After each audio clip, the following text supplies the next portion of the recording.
Historia básica del arte escénico. El expresionismo. Se trata de un movimiento mayoritariamente de habla alemana que afectó a las artes todas de la época y que tuvo su periodo de esplendor entre 1910 y 1925. ¿Por qué se caracterizó? Ante todo, hay que decir que, como el simbolismo, intentará oponerse al naturalismo positivista del final de siglo. Del mismo modo, nueva coincidencia esencial con el simbolismo, el expresionismo propugnará que lo importante no es la realidad objetiva en sí. ¿Quién puede preciarse de conocer el mundo tal como es en su realidad esencial? En consecuencia, fiel al pensamiento idealista alemán del siglo XIX, el expresionismo proclamará la primacía de lo subjetivo, del pensamiento y de la intuición del hombre, como fuerzas capaces de cambiar el medio en el que vivimos, al contrario de ciertos naturalistas, que veían en el hombre un producto determinado por su medio. Coincide igualmente con el simbolismo en los planteamientos generales del drama, en el que deben confluir todas las artes. Se diría que signos propios de cada arte eran reconocidos como pertenecientes a un mismo sentimiento expresionista. En ocasiones, como en el caso de Kokoschka, Mediter, Barlach, Arp, el artista era un tiempo poeta, dramaturgo, pintor o escultor. Muchos de ellos se agruparon en Berlín en torno a las revistas La Tempestad a partir de 1910 y Action a partir de 1911. Este contagio explica el enriquecimiento de la escena expresionista. Por su lado, lo específico de cada lenguaje tiene que ver con los signos propios de cada género. Así, la pintura, que se adelanta a otras manifestaciones, tiene que ver con el revival germánico de la pintura de Goya, el Greco, el Bosco, las exposiciones de Van Gogh, Toulouse-Lautrec, Gauguin, Ensor o el descubrimiento del arte negro. De ahí surgen las escuelas de El Puente de 1905 a 1913, en las que destacaron Nolde, Otto Müller, Kirchner, Haeckel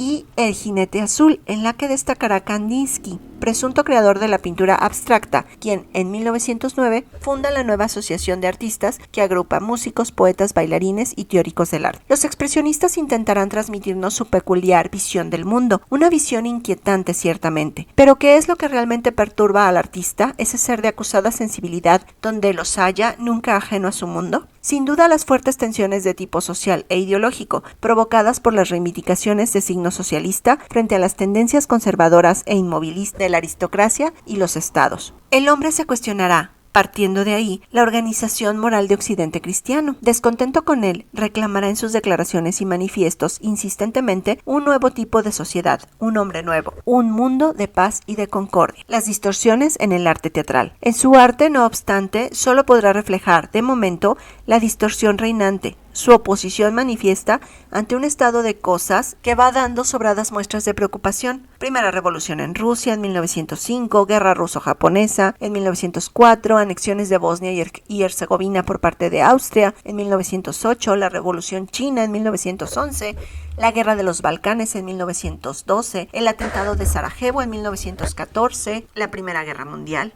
Esto explica el compromiso histórico de muchos expresionistas, incluida su toma de posición política, que hará expresarse así al poeta y dramaturgo Walter Hasenclever en 1917. El poeta ya no sueña con calas azules, su frente se alza para acompañar a los pueblos, será su guía, su pregonero, la llama de su verbo se hará música. En el plano formal, el arte expresionista estará, por fuerza, impregnado de violencia reivindicativa, de angustias y desconcierto, manifiestos en sus líneas nerviosas, en sus contrastes de formas y color, en sus mil distorsiones. Los decorados del cine y del teatro lo confirman de modo evidente, con sus líneas y planos inclinados y asimétricos que parecen desafiar las leyes del equilibrio. El espectador de entonces, e incluso nosotros en la actualidad, no podría por menos de sentirse desasosegado y temeroso ante tales espectáculos teatrales o filmados. Guionistas y dramaturgos proporcionaron a los directores y escenógrafos relatos de un realismo desfigurado, surgido en parte del inconsciente, de sus sueños y pesadillas, de los mitos colectivos y de sus ritos esotéricos, en los que es posible mezclar la reivindicación social con las invocaciones a las fuerzas del más allá. No ha de extrañarnos la devoción que menos expresionistas y simbolistas sintieron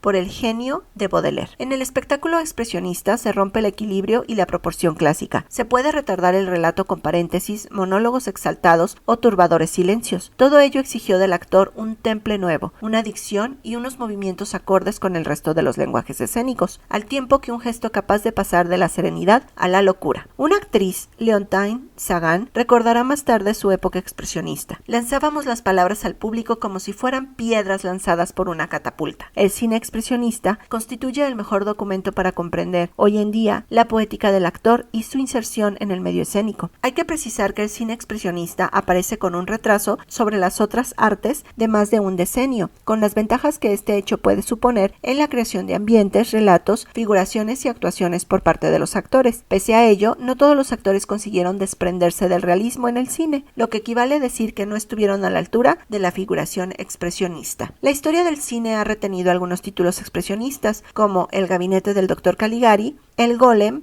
Del alba a la medianoche, El gabinete de las figuras de cera. Es escénicamente significativa en esta última obra aquella secuencia en la que Hamlet predica a sus actores la naturalidad en la dicción, sin exageraciones ni declamaciones, sin fragmentaciones de las frases, sin gestos violentos con los brazos, mientras que Paul Cornell, actor expresionista, les aconseja todo lo contrario, con vistas a alejarse del naturalismo y de la psicología. Una de las formas estructuradoras del drama expresionista es la denominada estación en drama. En esta modalidad, el personaje principal sobre el que el expresionismo suele cargar el peso de la obra, de ahí la recurrencia de los monólogos, realiza un itinerario cronológico y espiritual, deteniéndose, como si de las estaciones de un Vía Crucis se tratara, en ciertos momentos de tensión antes de acercarse a su muerte o a su conversión. Esta última cabe también interpretarla como una muerte a la vida anterior. De ese tenor son la conversión de Toller o Del alba a la medianoche de Kaiser. En muchas ocasiones el autor expresionista se sirve del drama para proyectar en él, de modo alegórico o parabólico, sus propias visiones interiores. En teatro, como en otros ámbitos artísticos, esta necesidad de exponer el propio yo se concretará en una plástica cinética fuertemente diferenciada, justo por expresar el mundo subjetivo individual del autor o del realizador, tanto en los aspectos formales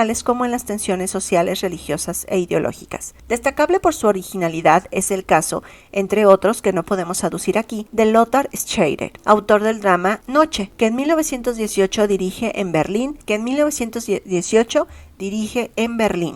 Aspiraba a una fusión de los elementos cristianos con los budistas, lo que justificaría su reconstrucción de la unidad perdida del alma con el cuerpo, que conduce a la rehabilitación religiosa de la carne. Según Sánchez, proclamó de modo radical la autonomía del arte escénico. Hasta ahora, el espectáculo escénico venía a ser la manifestación plástico-sonora de un drama previo, compuesto por un autor dramático en cuyo relato verosímil figuraban los conflictos de la historia del mundo. Tal drama aspiraba a convertirse en una imagen que reproducía el mundo exterior. Pues bien, para Scherer se trataría de abandonar dicho modelo tradicional para cambiar la imagen reproducción de lo exterior por la imagen producción de lo interior, convirtiendo el acto escénico en una manifestación epifanía de la visión interior. En escena, esta visión se manifestará esencialmente por el ritmo del cuerpo en el espacio. Incluso la palabra se convertirá en expansiones rítmicas, residiendo ahí su fuerza y no sus significaciones. Artaud estaba a la vista. En su representación, la plástica escenográfica se auxilia con los efectos psicológicos que producen las proyecciones y los juegos de sombras y claridades de la iluminación. No es menos importante el papel que en muchos espectáculos suele concederse a la música. Se diría que todas las artes se necesitan y auxilian, que todas surgen de un mismo corazón.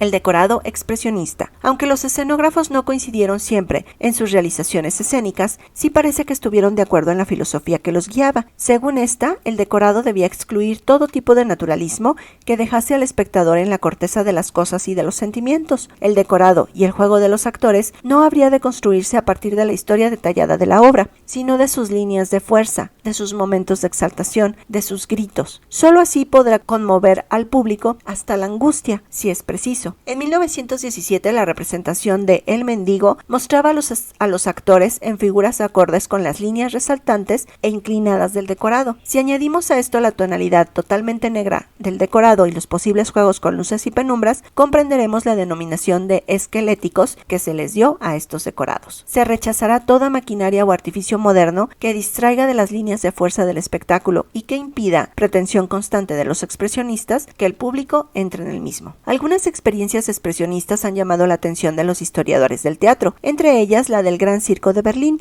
transformado por Reinhardt y el arquitecto Hans Poelzig, en un teatro para 3.000 espectadores. Estos debían ocupar 3/4 partes de las gradas, reservándose la otra junto con la arena para el juego de los actores. Reinhardt suprimió rampas y telones para que el público entrase desde antes de la representación en el clima de la obra. Esto será práctica habitual en los nuevos teatros. En la representación de Danton, de Roman Roland, los revolucionarios escenarios se movían y gritaban entre el público. La música expresionista. Los ruidos, los silencios, las melodías instrumentales contribuyeron a crear la magia de los montajes expresionistas. Hablando de música, no podemos silenciar los nombres de dos grandes maestros de inmensa influencia en el siglo XX, Arnold Schoenberg y Alban Berg. Hubo en ellos una tendencia marcada a buscar la palabra, el guión escénico, de ahí su afición por la cantata o el teatro lírico. También la música operó sus rupturas con la normativa tradicional. La mayor innovación fue sin duda la sustitución de la escala cromática por la serie dodecafónica, que rompía con la sucesión tonal a la que estábamos acostumbrados. Del timbre, opina Federico Sopeña, aparece como elemento expresivo, cerebral e irracional a la vez, ideal expresionista, no sin aperturas hacia Freud, la inspiración tímbrica, el timbre como búsqueda abstracta y como alucinación, algo que leemos en los escritos de Schoenberg, pero no menos en los manifiestos pictóricos de Kandinsky y en los primeros cuentos de Kafka. Las óperas de Alban Berg de mayor dominio expresionista son Woyzeck y Lulú, esta última sobre el personaje de Wedekind. Cuentan como dos de los grandes monumentos del teatro lírico del siglo XX, Lulú, explica Sopeña, lleva al extremo el teatro expresionista alucinado, la situación contemporánea, el mundo de la burguesía y de la bohemia trágica, la insistencia en la nada. La misma entrada del jazz componen un cuadro tremendo. Significativas son igualmente las denominaciones que da a los tiempos en uno de sus cuartetos: Allegretto giovane, andante amoroso, allegro misterioso, adagio appassionato, presto delirando, largo desolato. Dramaturgos. Ya se apuntó el evidente preexpresionismo de Strindberg en Camino de Damasco y El sueño. Con justicia dejamos también constancia de la fuerza premonitoria del teatro alemán desde finales del siglo XVIII. Se subrayó el nombre de Franz Wedekind, a quien, como acabamos de señalar, debe Alban Berg su famosa Lulú. Dentro ya del periodo expresionista alemán hay que reseñar El mendigo de Sorge y La seducción de Paul Kornfeld, Los ciudadanos de Calais de George Kaiser, el hijo de Hasenclever. Durante la Gran Guerra los expresionistas adoptaron posiciones de claro antibelicismo que continuaron tras el conflicto en obras como Una estirpe de Fritz von Hunsson, Batalla naval de Goering y La transformación de Toller. Gracias por haber llegado al final del video. En el próximo capítulo, el teatro político de entreguerras con Piscator. Comparte este video con todo aquel que ame el teatro.